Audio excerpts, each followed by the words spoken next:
So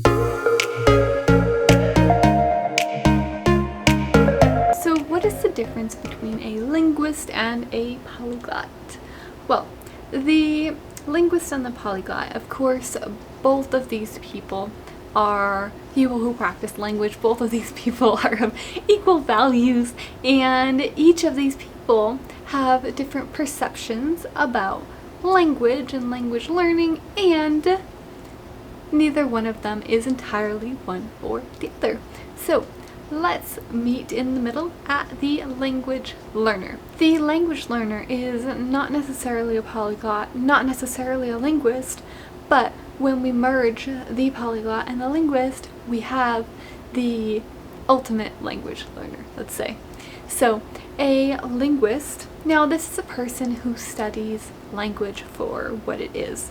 This person doesn't necessarily even study other languages. They study language itself.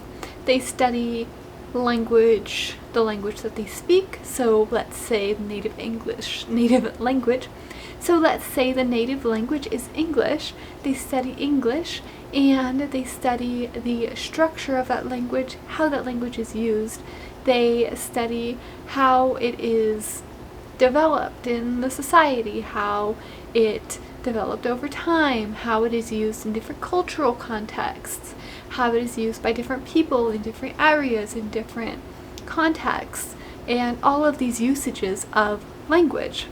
Well, the linguist can exist in any language, and the linguist might study other languages in the sense of studying them, like not necessarily speaking them, but studying how those languages work, studying the structures of those languages, and then all of those components I just mentioned, right? Where those languages are used, how they're used, who they're used by, how those structures are built within those languages, all of those aspects. Now, the polyglot speaks multiple languages.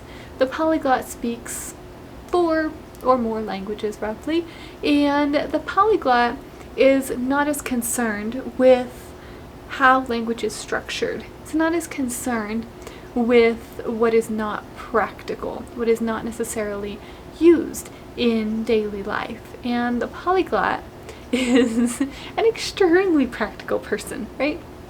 The polyglot wants to learn languages to use them. She wants to learn languages because she can travel and communicate with other people, and she can watch movies or read in those languages and just wants to use those languages. And the polyglot does not necessarily master each of these languages to fluency.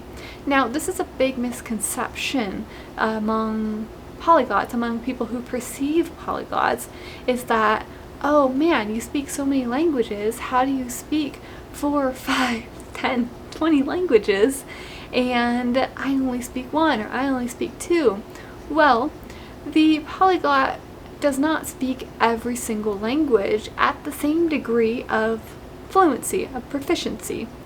This doesn't mean that they don't have many languages that are at a proficient and fluent level. That is definitely possible, and it happens in many cases, but it is unreasonable to expect that every single language is at the same level, and impossible actually, because we use each language differently, so it's naturally going to develop differently. But let's say, just looking at the scale of beginner, intermediate, advanced, proficient, fluent, it's possible to have many languages at that proficient, fluent level, and it's also possible to have a few at that fluent, proficient level, and then have some that are, say, at a beginner, intermediate level, where you can somewhat converse, somewhat get by in that language and use that language. And the polyglot most likely has some of those languages, right? At least a few, or many even, that are like that. And that's okay, because polyglot is practical and she wants to use the language in context, and that might be enough for those goals. Now, the linguist, right? The linguist might speak multiple languages, especially if a linguist is from somewhere other than the US. It is likely that the linguist speaks many languages, or at least a few. In the US, it's somewhat common to come across linguists even who only speak English or have dabbled in another language, and maybe you're at that beginner intermediate level, but not necessary to have fluency in another language. So the linguist, again, is that structure, that understanding of language, really that depth of the language. And then the polyglot is the practical one, who wants to use the languages as much as possible and is less concerned with the aspects of the language that are not directly used. Now, the language learner takes the best of both worlds. The language learner is practical. She wants to use the languages. She wants to understand how they work so that she can use them better. And she wants to understand those cultural aspects of the language, say, that the linguist studies in practice by, for example, reading literature, listening to music, watching movies in that language. And this is where those two come together, the linguist and the polyglot, into the language learner. And this is why ultimately we want to find a balance between the two. And so we can look at it. They have the polyglot, have the linguist, and you are essentially anywhere, somewhere in between. Let's say that in the middle, maybe you're not quite a polyglot or a linguist, you're, in the middle there. And you're a language learner, so you can have any number of languages that you learn, right? You can be learning 1, 2, 3, any number of languages, and you can move along that spectrum, because either one is something that is achievable, something that no one is born with. So you begin and you're learning, and you might find that you go maybe this way toward the polyglot side a little bit, and then maybe back toward the linguist side a little bit, because you find that, oh, I want to really focus on using the languages right now. And then you might find that, oh man, I could really use these languages better if I knew more about this grammar aspect, this sociolinguist aspect, this whatever it is. And so you might find that you go back and forth between the two. And that is the beauty of it. That is why the linguist and the polyglot, they are not entirely separate.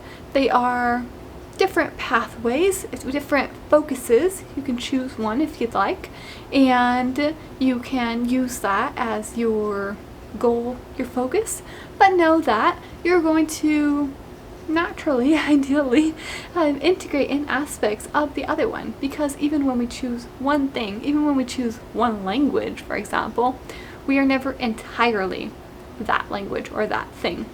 For example, in English, we use, other languages are integrated into English as well.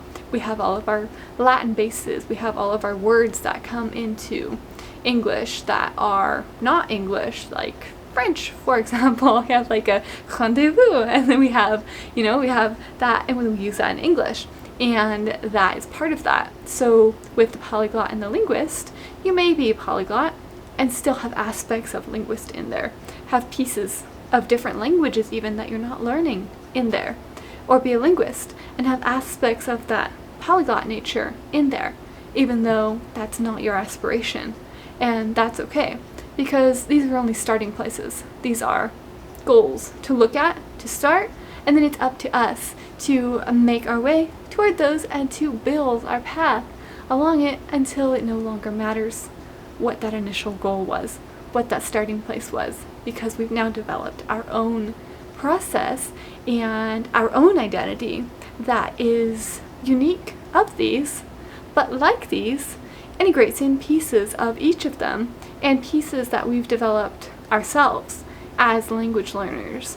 So the language learner overlap is not a category in and of itself. It is the identity that we develop as we become a learner of language, of the literature and music and of that language, of the different linguistic aspects, of all of the pieces that are interesting to us and that we need to move toward our life goals, our work goals, or whatever they are. That is our new category. That is our new label, if you will. and all of the rest just kind of melts away. And pieces of it, may flutter back in. We may at some point decide again, oh, you know what? I want to revisit the drawing board. I want to focus on the polyglot aspects now, because before I was focused on the linguist aspects. Now I want to focus on the polyglot aspects.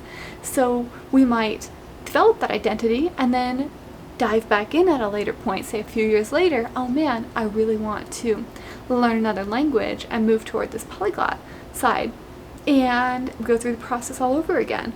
We begin exploring and practicing and pulling in those linguist pieces and pulling in those polyglot pieces and adding them to our language learner puzzle, our identity that we're creating. And that process doesn't end until you decide that it's time for it to end, or until it decides for you. And that is it. That is the linguist and the polyglot and how they come together as the language learner. Thank you so much for watching this video. If you liked it, make sure to give it a thumbs up and subscribe to this channel if you have not already. And I will see you guys back here next Tuesday with another video. And make sure to check out the blog post down in the description if you have not already. And that is it. Bye guys!